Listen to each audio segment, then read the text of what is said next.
看到一家特有意思的店儿啊，这个在乡下，看到了吗？这个是绝对很难得一见的，全是90年代、80年代的 Mini， 全是。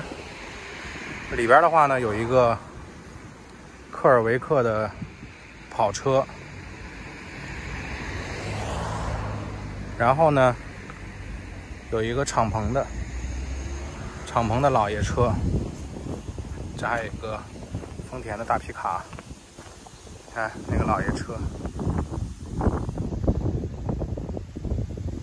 很有味道啊。后面还有一个奔驰 SL， 也是老爷车。这个标志很难得见啊，1007。那见过这种标志车吗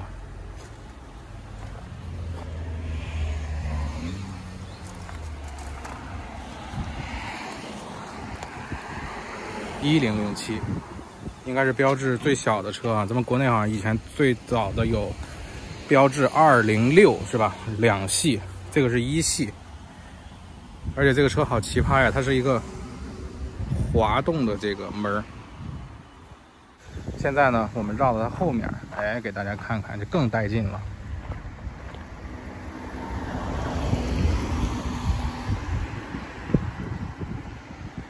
看着啊，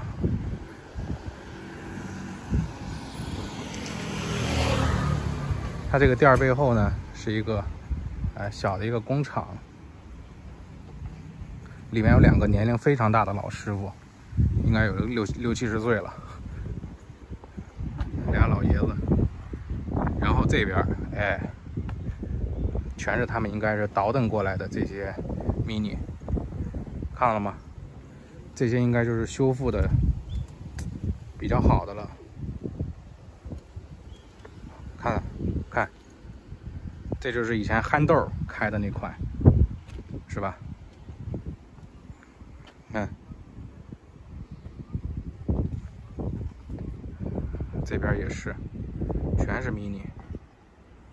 这些有牌照的，就是还能开的，那些就是应该是报废了。然后在这边应该是他们那个废料堆，有很多的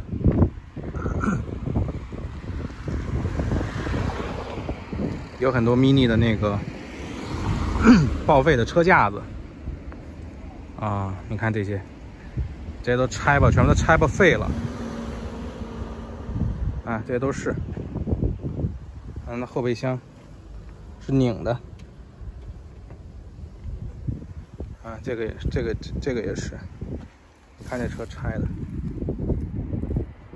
拆吧没了。这边也是，